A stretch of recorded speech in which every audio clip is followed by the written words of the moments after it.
Welcome back to all of you. We hope you had a lovely break, and we are delighted to resume our training. Our next two speakers are just tremendous colleagues within the field who are making a difference in working with older adults. I'm going to go ahead and introduce both of them to you, and then they will join. Dr. Nancy Meier is an assistant professor at the University of Nebraska Medical Center, College of Nursing, the West Nebraska Division. She has extensive training and experience in geriatrics and psychiatric mental health conditions of older adults, especially dementia. She is an adult geriatric primary care nurse practitioner program faculty member and previously co-coordinated the psychiatric mental health graduate program.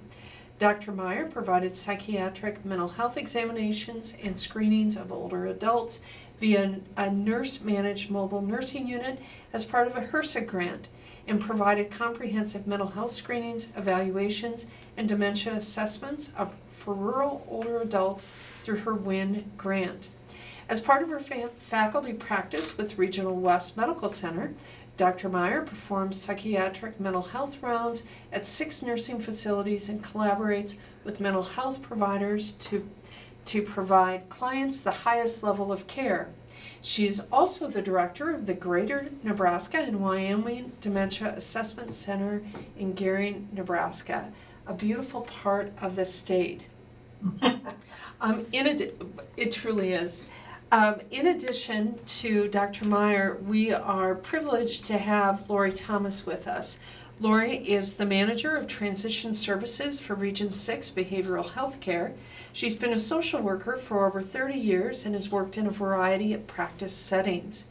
Lorie received her MSW from UNO in 1989, and she received her graduate certificate in gerontology, a very good decision, in the spring of 2020. Lorie is a licensed independent mental health practitioner and a certified master social worker. She was the 2018 recipient of the Alumni Award for Excellence in Public Service from UNO's UNO's Grace Abbott School of Social Work. She served on the UNO Grace Abbott School of Social Work Practicum Committee for over 13 years and has supervised many social work students. Lorie is an adjunct faculty member in UNO's Department of Gerontology and very well respected, and is one of the founding members and chair of the Nebraska Mental Health and Aging Coalition. So it's my great pleasure to introduce both of them to you. Dr. Myers will begin, and then Lorie will follow. So welcome to both of you. Thank you. Thank you.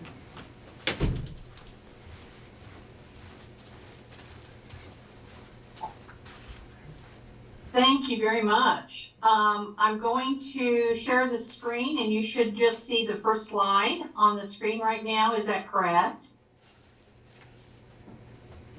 I believe so.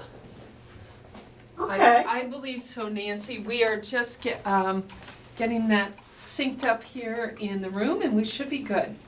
Okay. So, Alrighty. Oh, very I just good. want to go back. Let's start all together. Okay, hold on one second while I get my slides all ready to go here for you. All right, Nancy, thank you so much.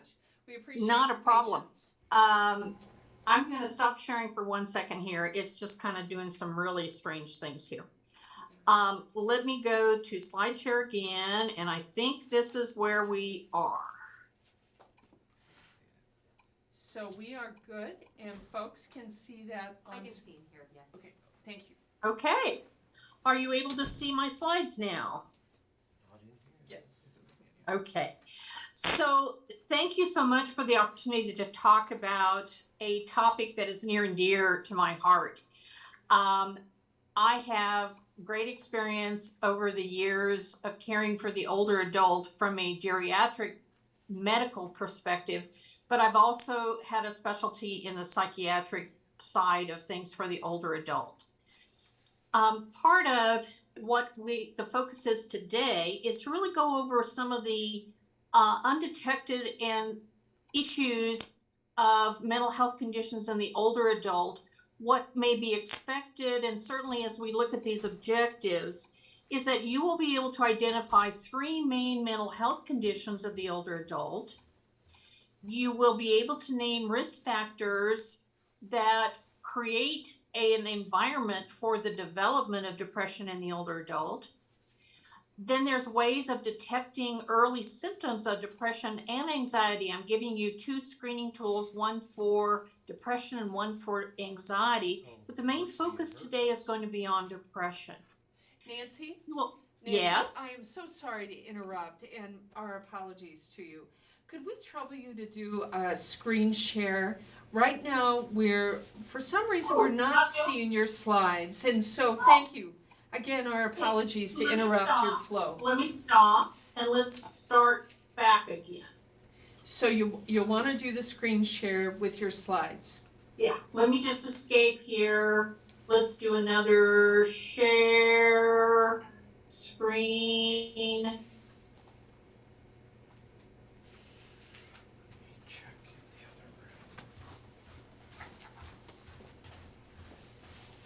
So Nancy, we are, there you go.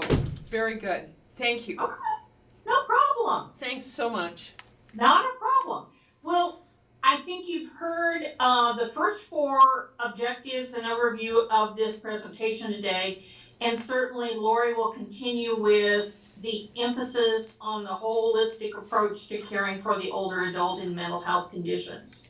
And that's what is number 5. The objective is that we all work together as a team to prepare a treatment plan or to try and care for the older adult with mental health conditions as a team.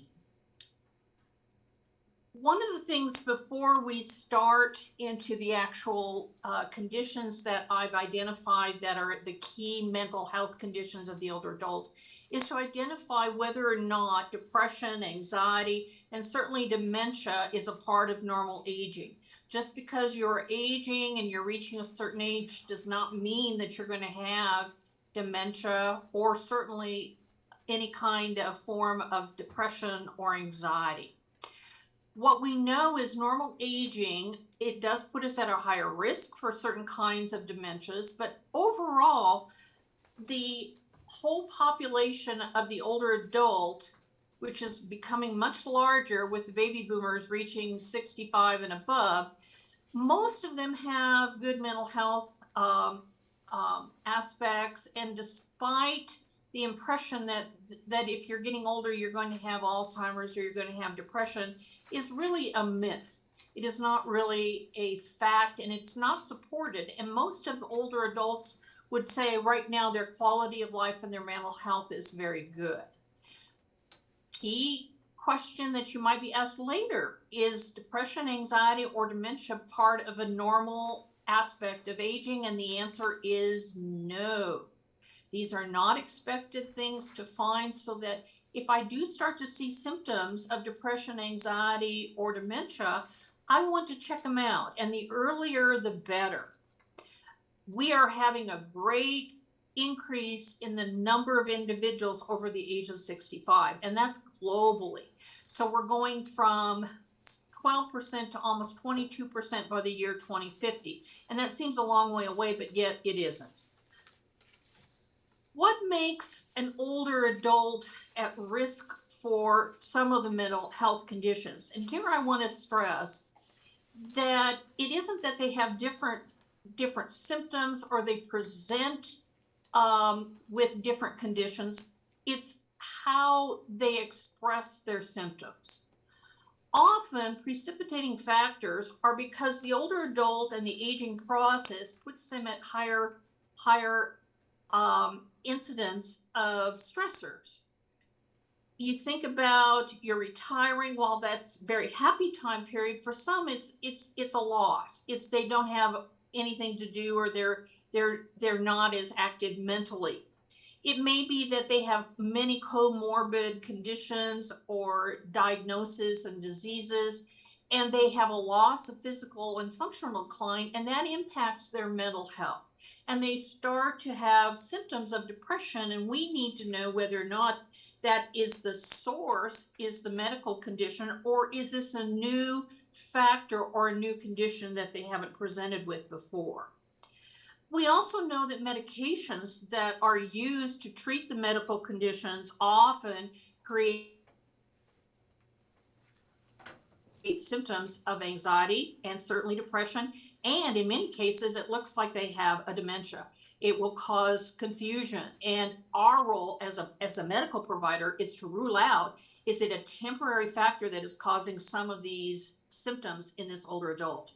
We also know that as a person ages, they're likely to have more and more losses. It could be from loss of their home, it could be environmental, it could be from a loss of their spouse or other family members. And often this comes together more and more often. And so they don't have a time period to really grieve, and it just compounds it over and over and over again. As a result, from loss of function or their medical conditions or their grieving, often they result in isolation or loneliness. And this is something that we need to watch for. It isn't just an event that may have happened, but it's a compounding evidence that they are presenting and going forward with maybe some psychiatric conditions. So the top mental health conditions of the older adult, and certainly this is in the literature and when I'm teaching in psychiatric conditions, these are the main ones in a primary care physician's office or primary care, a medical clinic where it's served by both medical providers, but it could also be physician's assistants and nurse practitioners. These are the ones that are most commonly going to be seen when they come to the medical office. Approximately 15% of adults age 60 and over suffer from some kind of mental disorder. Depression is the one that you will probably detect early symptoms of, and this could be in the home with your family, it could be with a client that you're caring for or a friend that you know, and it occurs, the unipolar, just true depression occurs in about 7% of the general older population. Anxiety is often seen in the older adult, but most of what I see, and certainly in treatment, is we're looking to see if they've had over their lifespan or sometime in the past that they've had an anxiety disorder and they've been treated for that. It's very rare for them to all of a sudden have the development of anxiety at a certain age as they age. It may be an event that precipitates some anxiety, but for the most part, it's a lower prevalence rate in adults. The third thing that happens is neurocognitive decline. And neurocognitive decline is the newer term that we use in the psychiatric diagnosis of dementias. It's the new term that we would use for dementia, although in the rest of the presentation, I'll probably use the term dementia because it's well recognized. Depression is often the source of neurocognitive decline, and we have to determine, is this a temporary neurocognitive decline or is the start of an early dementia? So that's my role, is to differentiate between these three. Just a brief slide on anxiety, and it's just to identify that anxiety often comes with the medical conditions. They could have a thyroid problem, they could have a heart problem. It's often the anxiety is right along with that medical condition. Most common anxiety disorders in the older adult is general anxiety disorder, that's the GAD, or phobias. And GAD, or general anxiety disorder, is the person that is the chronic worrier. And I often investigate to see if this is their personality. Is this kind of their trait? Have they been this way all along? And now for some reason it's escalating, or their symptoms are escalating. It's rare for them to all of a sudden at 70, 75, 80 have the onset of a new diagnosis of anxiety. It's often secondary to something else that's going on with them. Now, the reason that we want screening for anxiety, and certainly I'm going to show you the screening tool for anxiety in the next slide, is that we want to make sure it isn't a medicine or something else that's causing these symptoms. or maybe it's lack of sleep, or they're anxious, or they're worried. We want to make sure that we're on the right path for treatment or investigating these kinds of things. If it interferes with their social or occupational function and it's severe, then generally it's the psychiatrist, the psychiatric nurse practitioner that would be looking at, is it time to start them on a medication? There are many options, and that's what Lorie is going to be talking about, is because there's the other part of the team that would provide more counseling and other kinds of non-pharmacological treatment. Just a brief mention of the psychiatric screening tool for anxiety, and that's called the GAD-7. And this is a way, and you can get this online. I posted in the reference page links that you can take these little screening tools online by yourself. These are not diagnostic tools. I think that's a very important part to play. It's useful for medical providers. It's for other caregivers to use to see if this person is exhibiting anxiety or depression symptoms, so that if it's severe and it's impeding their functioning level, then we can intervene and start a treatment plan, whether that be with medicines or with psychotherapy or other kinds of counseling. This is an important thing because often it's the impending doom, and this often goes along with paranoia. When I have clients that have a psychiatric, it may be schizophrenia, or they have schizoaffective disorder, often it comes with anxiety. So I need to look into that. But you can certainly identify the early symptoms of anxiety. The second condition that I'm just briefly going to cover, and I've already mentioned it, is that a neurocognitive decline in an older adult is not normal as a part of aging. Yes, we do not maybe have a sharp memory in certain things, but for the most part, all the parts of our brain should be functioning at a normal level, as you would say. Depression, which I'm going to concentrate on the rest of the slides, often mimics dementia. And the temporary source of the confusion or the dementia systems is often from drugs. They may have that anxiety that we're talking about. It could be a thyroid disorder. It could be their sensory, their vision is going, their hearing is going. It could be their low in vitamin B complexes or nutritional loss. Tumors, and then certainly infections is the number one thing that most nursing homes are looking for when they start to have confusion or agitation in an older adult. These are all temporary, and if I don't look for them, I'm assuming that they're having some kind of dementia. The other thing is I am diagnosing, if I do find that there isn't a source from these types of temporary solutions or sources, then I look to, is it a specific type of dementia?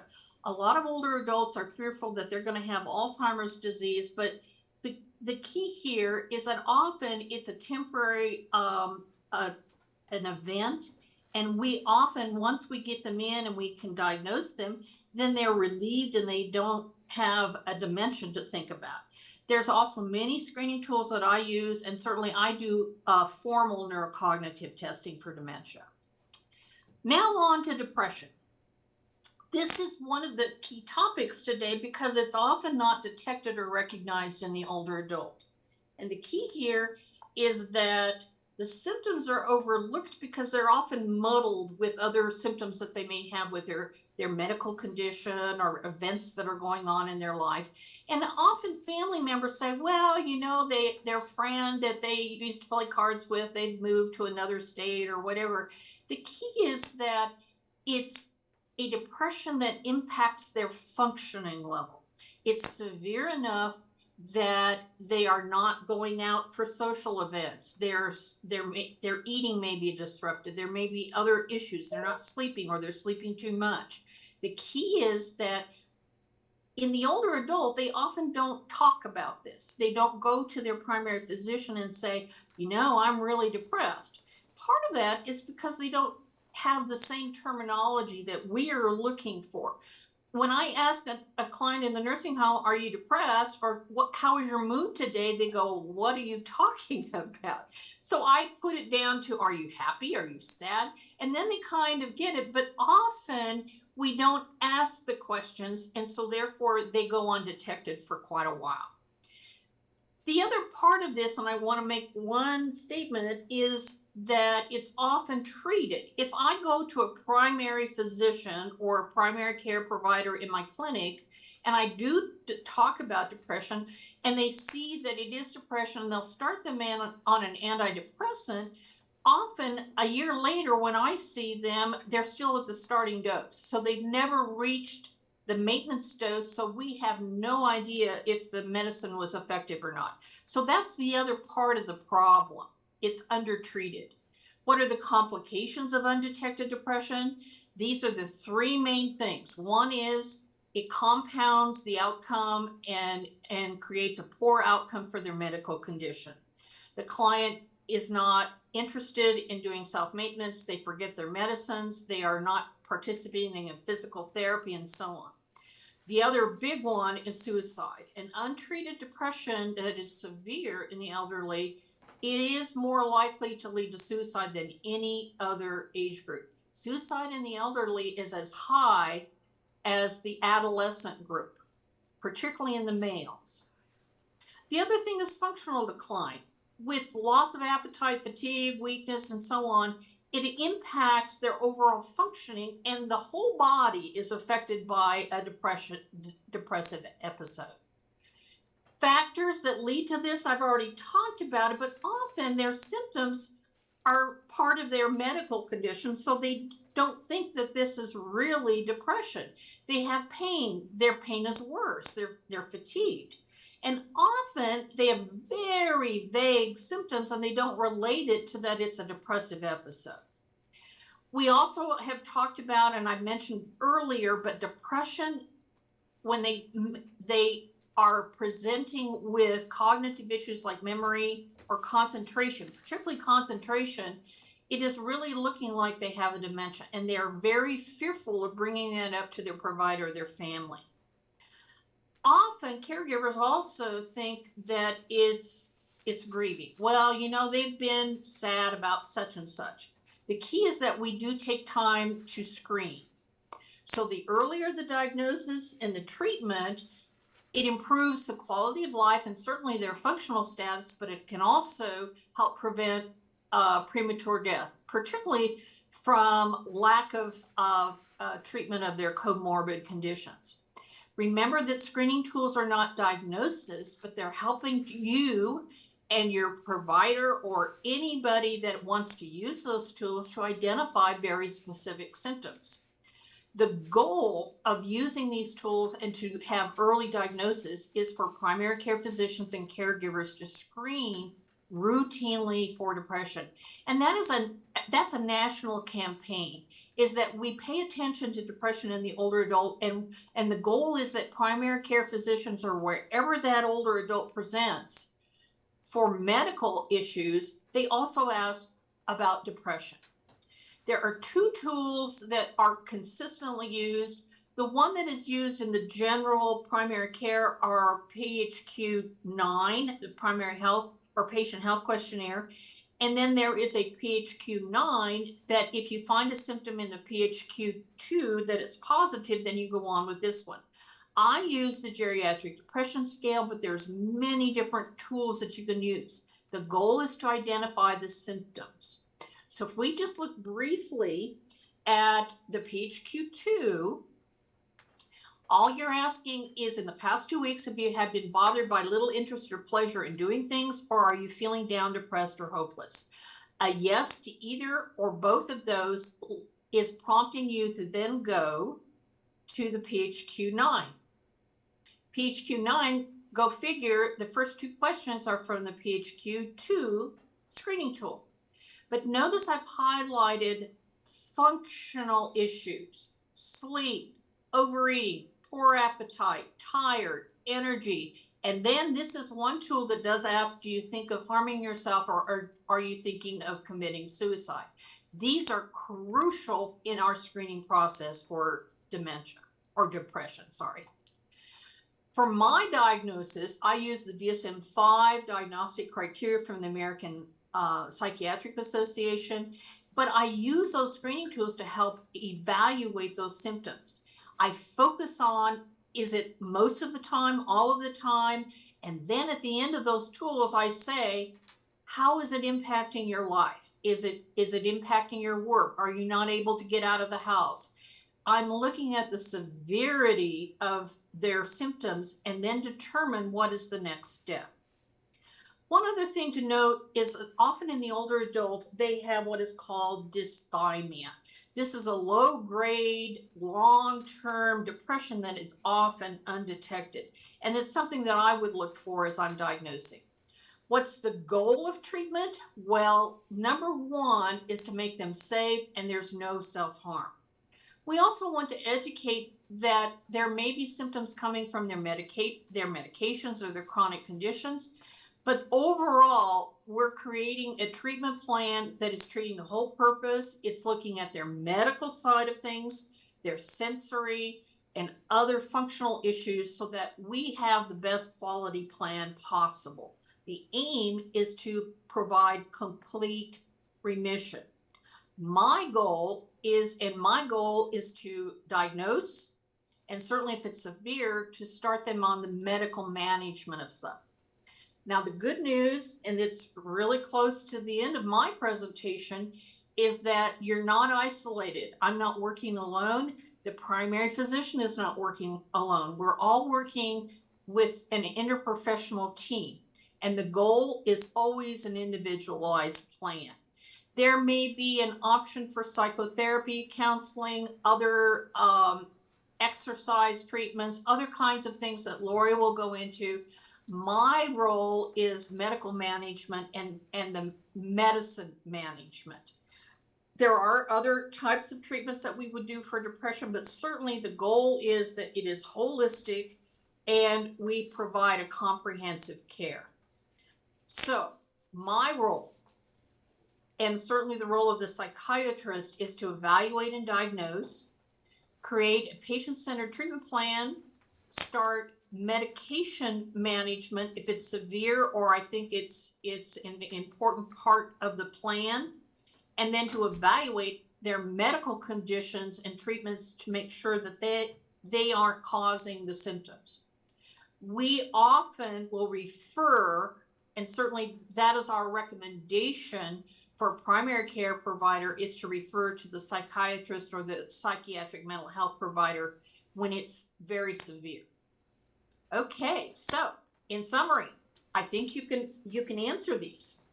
The three main mental health conditions of the older adult are anxiety, depression, and neurocognitive decline. The risk factors for depression in the older adult generally include many factors, which include physical function, chronic pain, and chronic conditions. And we want to prevent the complications of depression that are suicide, chronic disease decline, and loss of functioning. And I know you're going to answer depression is not a part of normal aging. So that ends my short overview. You will see on this reference page there are links to some of the information and certainly the GAD and the PHQ screening tools. And there you go. Wonderful. Nancy, thank you very much. And we will prepare to transition to Lorie's slides. I just wonder, are there any questions just yet for Dr. Meier? All right then. We will look for questions maybe a little later on. And again, we will go ahead and transition to Lorie Thomas. Thank you again, Morgan, for everything. All right, we'll just tuck that into the corner there so that it's active. And should anyone have any questions for Nancy later on, she'll be here. We'll go ahead and raise those. Thank you so much. Lorie? Thank you. Thank you for inviting me again. Thank you, Nancy, for that wonderful overview on depression and various different mental health issues that impact older adults. As Nancy said, I am going to kind of take that larger view, that what we call in social work, that macro level view of how we are working with older adults and looking at it from a team-centered approach. This is not forwarding my slides, so Okay, let's get that fixed. neither of them are forwarding. One moment, please. Bear with us as One we moment, please. deal with our technical issues. It's not moving forward. No. One moment, please.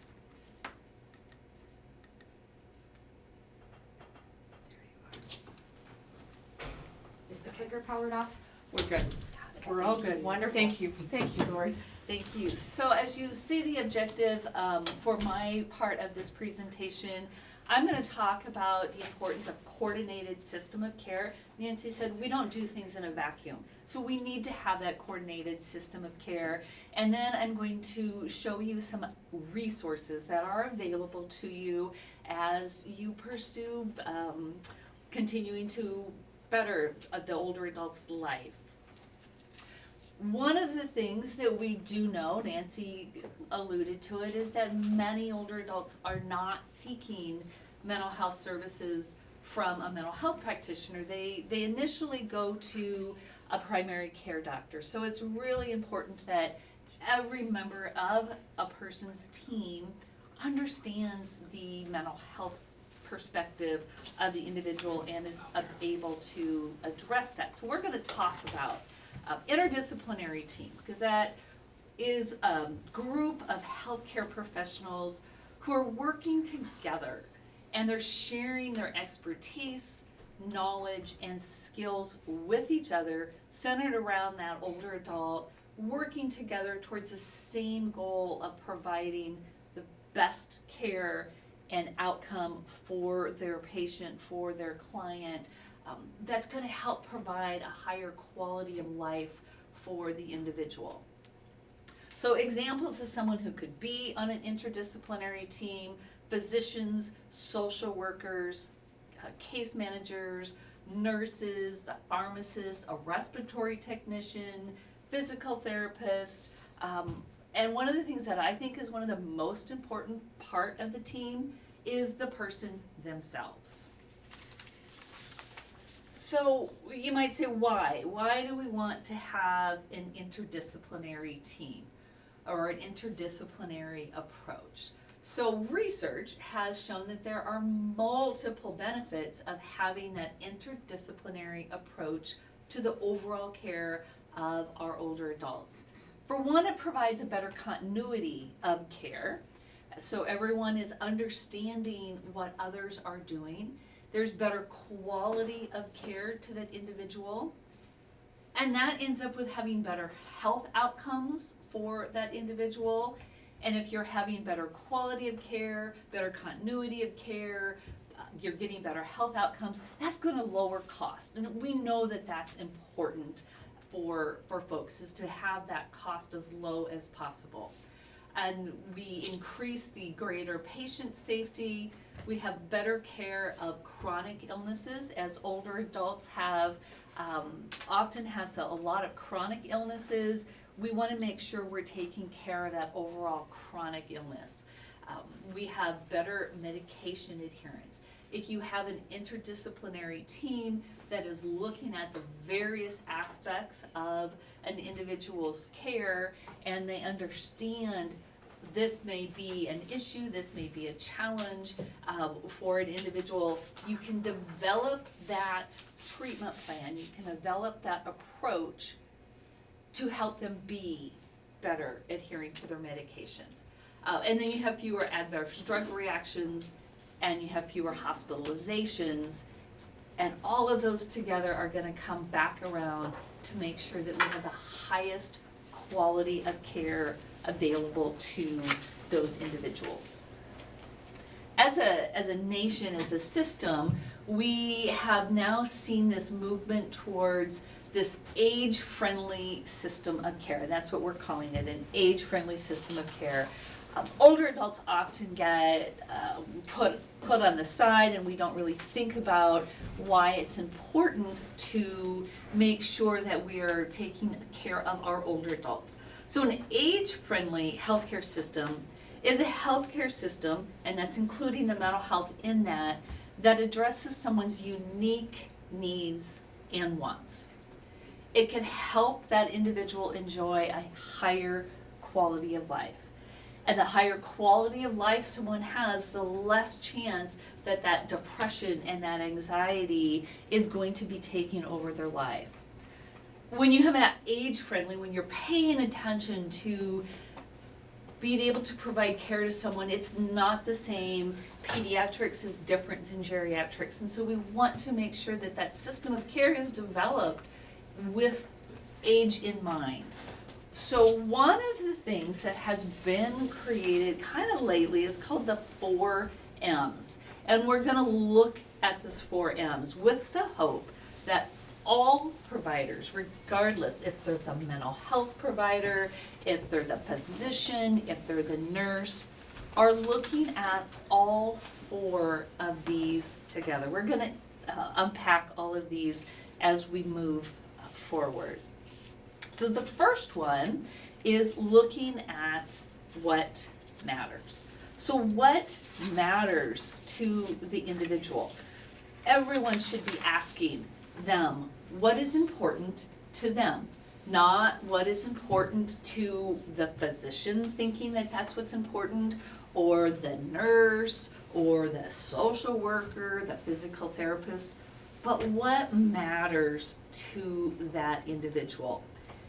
Asking someone and finding out what matters to them is different than asking them what your goal is. And that's one of the things as a social worker I've always started, what is your goal? What is your goal for treatment? What is your goal for working on coming into counseling? But it's asking them what matters. You get a very different answer. So that is something to keep in mind, is really asking the person what matters. It might be that what matters is that they get to continue to have their pet with them. And so if you think about having your pet, how do we create that whole system of care around what matters to them? So looking at their preferences, looking at their priorities. And again, that may be very different than what one of the care providers thinks is important. We need to be looking at what matters to the individual. Medications, the second M, is focusing on the medications. And that means raising awareness about potential side effects while also working to reduce the number of medications when we can. Polypharmacy, or the use of multiple medications, is very common in older adults, that they have a lot of different medications. One of the things that can be problematic with medications is the more medications you have, the more interactions you have with those medications, and then that can cause potential fall risks for that individual. And with older adults, as we know, when they fall, that can also be oftentimes a precursor to them having to move out of their homes, having to move into some type of skilled care, and that can cause additional problems. So we want to look at medications. Now, we also know that medications can be costly, and for older adults who are on fixed incomes, being able to minimize the amount of medications and what they're paying for those, that's going to help raise their overall quality of life. So looking at medications, and everyone needs to be mindful of what medications that person is on, not just, okay, the heart doctor is prescribing this medication, and your psychologist, or not your psychologist, but your like APRNs, your psychiatrist, they may be prescribing another one. It is really important that we're looking at those medications overall. And then mentation. Now, the word mentation, not one of my favorite words, and I think it's really kind of odd, but this is what the system came up with. And looking at mentation is really looking at the mental health, or the mind. And with that in mind, we want to make sure that we are addressing critical problems like dementia, delirium, depression. We've talked about that a lot, but looking at how that person is thinking and the overall mind of the person, paying attention to brain health and managing those conditions. We want to make sure that we are focusing on that. So everyone on that team, it's not just the social workers, not just the psychologist's role to be able to assess that. It is the entire team's role to assess that. We want to make sure people can make clear decisions. This is also where you might have some competency coming in if it comes to a point where someone can't make decisions for themselves. And the next one is looking at mobility, promoting mobility, and that's their ability to move, whether it's moving assisted or moving non-assisted. I know when my mother, she's 89 years old, and gosh, a decade or so now, it was recommended that she use a cane to help her be more stable. Really didn't want to do that, and so I had to kind of phrase it for her in a way that helped her, like, oh, okay. So when I look at mobility, I said, you know, Mom, I've worn glasses since I was 10, and that's a vision assistive device. So really all a cane is a mobility assisted device. And so being able to use a cane or a walker helps the person continue to be able to be engaged in life, because if you're unstable or you can't move around, that can lead to, again, depression. And so we all need to make sure that we are paying attention to mobility. Also looking at that team approach, if you have someone going into a person's home, they can be assessing how safe is that environment for that person, how safe are they in being able to move around, and we could put things in place to be able to help them do that. So when we're looking at the mobility, we want to make sure that we can make sure that they are safe and that they can continue to move around. So let's kind of put that together in a big global perspective for someone. So we're going to have Louie here. Louie is our individual in the middle, because we want to center everything around that individual. So Louie is having his caretaker that comes into his home, and she or he is involved with every aspect of his life. So looking at what matters to that individual. The primary care doc is the one who is primarily managing that overall care for that individual, their health care issues. Louie's nurse is helping coordinate that care, so the nursing may be looking at different medications. Of course, you have a pharmacist involved, and the pharmacist is being able to answer questions, look at those issues and how they might be having interactions between different medications. Louie had a stroke, and so he has a neurologist that is involved, and that goes into that mind of the M. And then you have the psychologist who is helping Louie cope with his depression using both, you can use like talk therapy, cognitive behavioral therapy is often a very useful approach with older adults. You have your occupational therapist that is working with Louie. That person is helping Louie with his mobility and continuing to be able to move around. You have a physical therapist that's helping to teach strength exercises, and so he can keep his strength up, so he can keep moving around. And then a social worker who can help get services in the home to help keep Louie in his home. So that's what matters to him, is he wants to be moving at home. And so as you look at those 4 M's, and you can see all the different players that are on his team working together to help get Louie what matters to him, and that's being able to stay at home. kind of going to take an even broader step out now. So one of the things that we want to look at is you might say, hey, that's great. I'm in Omaha, and for those of you who are from Nebraska, you know that's in the eastern part of our state. We have a lot of services in that part of the state. I also understand that we have people from other states, not only in Nebraska. So this is also going to be helpful for you. But that age-friendly system of care, those systems of care that are focusing on using that 4Ms, you can see on the slide in front of you, hopefully you're able to see that slide, all those blue dots show us where there are services in Nebraska operating under that. And hopefully this will work. I'm going to take you to this larger map. I'm going to wait till it loads. So this is a map of the United States.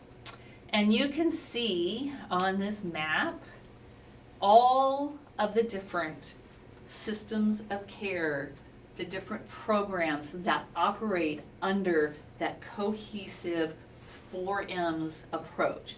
So in Nebraska, you know, it's not okay to just say, hey, well, that's great, it's only in Omaha. We've got multiple services in Omaha, yes, but there's also an age system level of care, or the 4Ms, out here in Alliance. So if someone is out in western Nebraska, Box Butte General Hospital operates under this 4M model.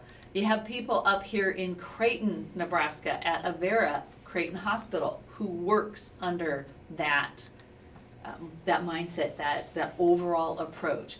So you can see McCook, you've got people in Cambridge. So it's not just something that we have available to us in the eastern part of the state. When I look at this map, I'm thrilled to see how many systems we do have in place in Nebraska. I look here in Wyoming, they're a little more deficit of those systems that are in place. South Dakota, that doesn't have very many, but I think that we are really lucky in Nebraska. So if you're interested in, for yourself or a family member, of having services that are going to take that broader team-based approach, being able to look at those 4Ms, you can go to this map. Hopefully whoops, that's not where I want to be right now. Hopefully you can link to the services, and if you can't get a direct link, you can type in that site, and then you would be able to find the nearest program for you or for your loved one. Kind of along with that age-friendly healthcare system is the concept of a patient-centered medical home. It's really operating under that same kind of concept, is that you're looking at the patient is in the middle, and that is really, I think, when we're serving people with, especially with mental health issues, focusing on them in the middle, making sure we have that overall level of care, that overall team-based approach. So the next thing I really am going to spend some time with is looking at some resources. So I want to point out some resources to you and for you. The E4 Center, hopefully click on that, is out of Rush University, and they are really taking a huge lead in being able to provide services and information focused on healthcare disparities, especially as it comes to behavioral health. So I want to show everyone this resource and encourage you to go out to this E4 Center, to the it's from Rush University, and look at and explore what is available to you. So again, you don't have to just be in Omaha to have access to services, or in Lincoln. These resources are available to anyone. So you can look at community resources, they have this. You can look at information on ageism, depression and anxiety, serious mental illness, substance use disorders. They're all there and available to you. There's a lot of different trainings that the E4 Center produces, And those trainings are typically free of charge. And so look into this. Go around, check out this website, the E4 Center. You will find an abundance of information available to you to meet the needs of older adults. And I click out of that one, hopefully go back to my slides here. And the next one I want to point out, I'm not going to click on that one, is the Nebraska Mental Health and Aging Coalition. If anyone is interested in joining this group, it is a group of professionals that are very invested in improving the quality of life for older adults, especially those living with some type of mental health disorder. We are a statewide coalition. You can check out our website and do a quick little plug. We are producing a webinar series that starts in September that's focused on serving older adults in nursing homes and long-term care and how we can best equip people to meet those needs, because that's an ongoing issue. So check that out. Another resource that is available to you, and I highly recommend this one, it is our local AAAs, our Area Agency on Aging. That's the slide that wants to keep coming up for me, so now it's time for that slide.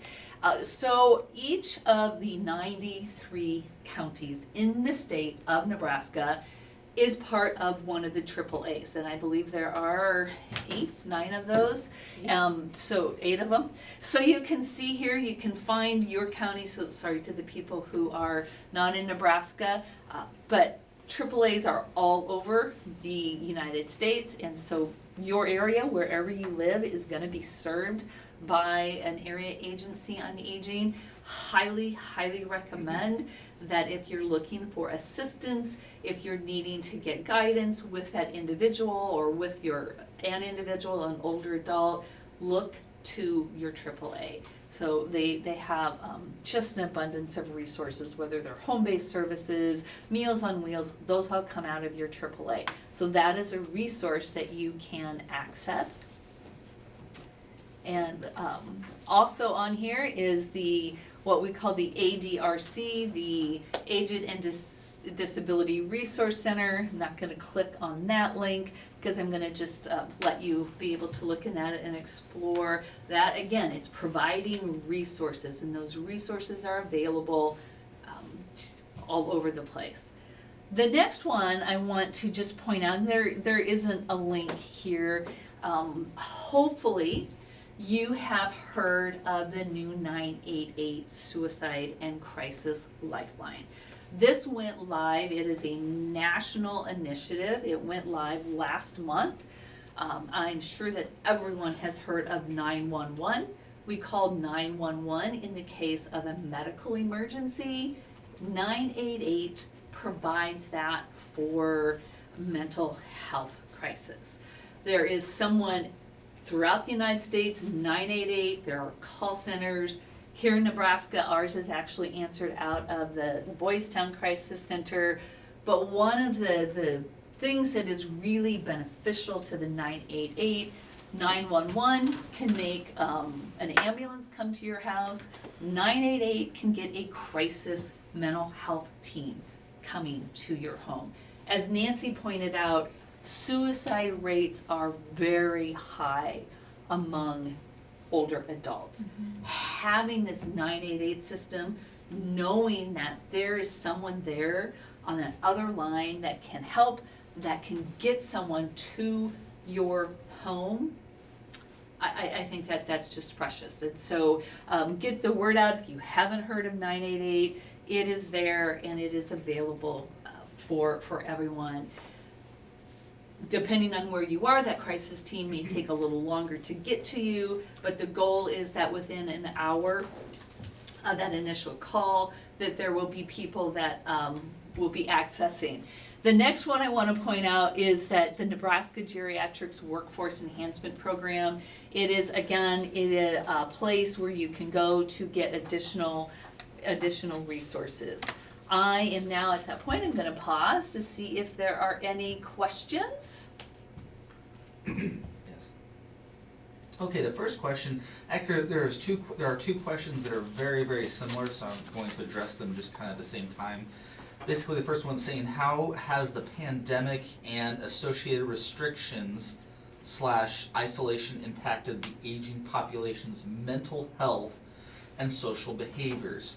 Have you noticed an increase in care needs or interventions? And kind of on the same basis, it's just saying, basically another question is, as the COVID pandemic sort of, knock on wood, winds down, what are some of the lessons that you have learned within that time frame regarding mental health? Well, that could be a whole presentation in and of itself. I think there are various different things that we've become more enlightened about. One is it has highlighted the importance of socialization for our older adults, especially those that are in nursing homes. The other kind of flip side to that is we've learned how resilient older adults have been during this time frame. And so even though we know that they're out there and there has been that need, and that isolation has really caused a lot of problems, we've also known that our older adults have handled some of that isolation maybe better than our younger adults. Hopefully I answered that question. There's just so much wrapped into that question, but yeah. And Lori, if I could just jump in, because I make nursing home rounds from a psychiatric perspective, and I've covered all of the COVID years, I will agree with you that overall, individuals that were in their room for over a year, sometimes, 16 months, whatever, they were better at handling that. And they just would say to me, I said, are you depressed? Are you sad? And they would go, well, no, it's just how it is. And you have to get on with it. They were much more adaptable than I think some of the staff who were caring for them were. So I would say it didn't have a lasting effect. Certainly if they had COVID and it affected their brain function, and certainly they did have a lot of side effects that way, it did have a medical side of things. It did impact them. But for those that were just isolated, they did marvelously. Two more questions. One of them is going to be basically, is there any other numbers to start calling besides 911 or 988? For just basic services? Basically, yeah, just primary clinic. Just basically for if there's anything where at what point in the suicide screening should a practitioner call 911? Should that be their first thing, or should they start calling 988 instead? Nancy, do you want to take that, or do you want me to? I think if you're referring to, I'm the primary provider and I'm seeing a client that is showing suicide ideation, or they have an intent, they have a plan, and they are very adamant that they are going to end their life, then you usually call 911 and you get the ambulance coming, or you get him over to the emergency department.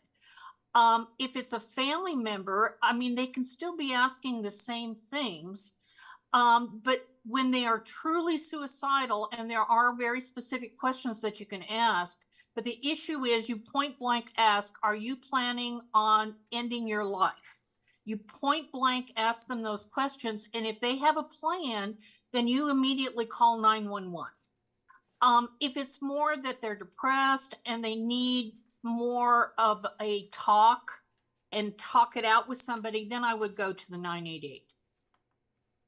And if someone is just needing services to get to a mental health counselor, that's one of the things you could call your AAA about. And I am going to, and my thing went away, but my contact information is hopefully on the slides. I realized yesterday that I did not put my email on there, but my phone number is on there, and you can call me regardless of where you are in the state of Nebraska, and I will get you connected to someone that can help. Was there one more question? Yep. One more question is, how would you recommend managing patient care based on the 4Ms model, and also receive payment from insurances, a lot of times payment becomes the biggest puzzle piece that we can't get to fit into the discharge planning process, which in turn changes an ideal plan to a less ideal discharge plan because of payment. That is a great point. With Medicare, many services are covered. And so I would be able to look at what services are there.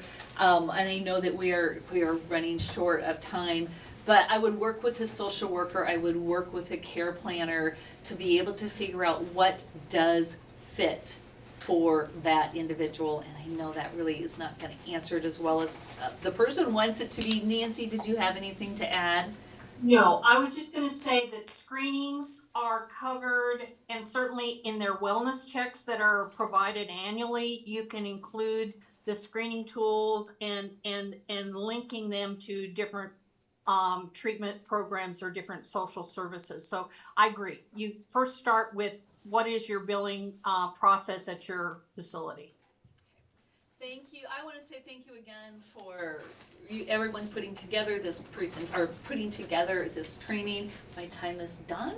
If you need to get a hold of me, got my contact information. Thank you. Thank you so much. Lorie, thank you. Thank you so much to Nancy Meier. Dr. Meier, thank you. Love your background. Must be, we can only assume that you received more rain in Scottsbluff than we did, so. Well, not really. It's just my California dreaming days. That Okay. keeps me sane. Very good. Well, Nancy, thank you again for a wonderful presentation.